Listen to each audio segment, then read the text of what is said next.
Chapter 21. Judgment Day. The verdict that was already rendered. Judgment Day is a big deal. If mainstream Christianity is right, there will be a day in the near future that Jesus will return to earth and every one of us will stand before him and be held accountable for everything we have done.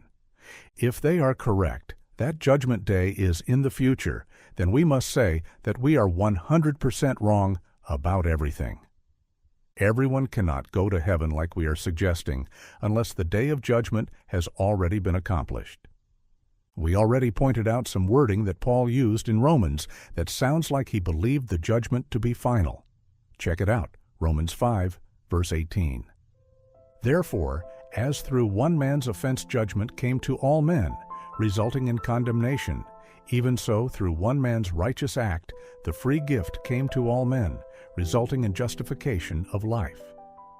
Paul is saying here that all of mankind was judged and condemned as a result of the actions and decision of Adam. Coincidentally, he is also suggesting that the choice of Jesus has reversed this effect on us.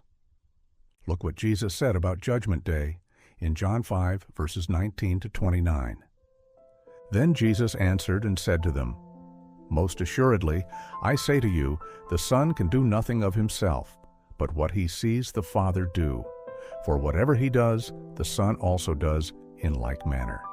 For the Father loves the Son and shows him all things that he himself does, and he will show him greater works than these, that you may marvel. For as the Father raises the dead and gives life to them, even so the Son gives life to whom he will.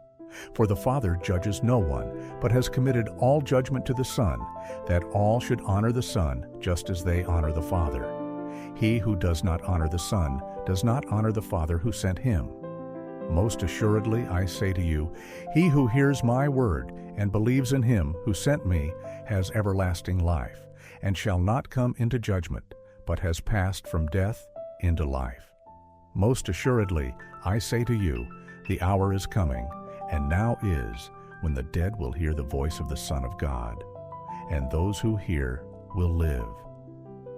For as the Father has life in himself, so he has granted the Son to have life in himself, and has given him authority to execute judgment also, because he is the Son of Man. Do not marvel at this, for the hour is coming in which all who are in the graves will hear his voice and come forth. Those who have done good, to the resurrection of life, and those who have done evil, to the resurrection of condemnation. In this passage, Jesus says that God, the Father, has given Jesus the job of judging the world. Jesus then says that if anyone believes, then they will not come into the judgment. Don't forget what we said in section 2, that nobody believed. Then he says that he is going to judge us by our works, those who have done good and those who have done evil. The point of showing you this passage is that Jesus tells us that this hour is coming very soon. Did he say these things in the 1980s? No, he said this 2,000 years ago. Does that mean that he is just a little slow? No way. I have learned that when something in the Bible doesn't fit my doctrine the way I think it should, then that is a good time to question my doctrine, rather than just forcing it to fit by saying that the verse doesn't mean what it says. Now to one of my favorite passages. John 12, verses 31 to 33. Now is the judgment of this world. Now the ruler of this world will be cast out.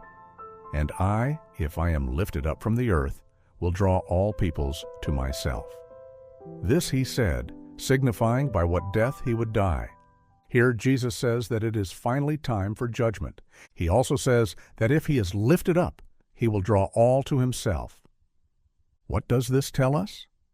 Verse 33 says that Jesus was talking about his death, so that tells me that the time for the judgment was at the cross.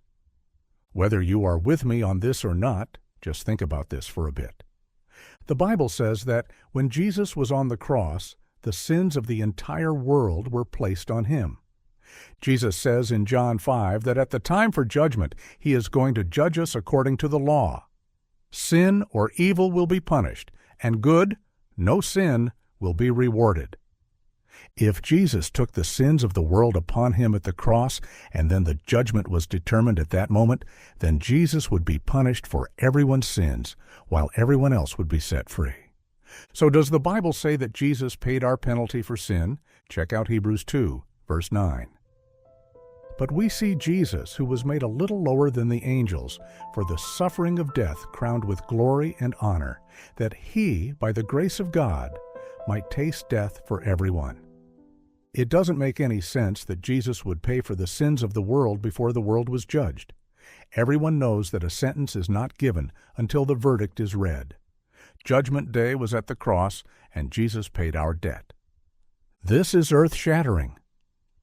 If Judgment Day already occurred at the cross, with Jesus taking the punishment for everyone's sins, what does this mean for another major end-times belief?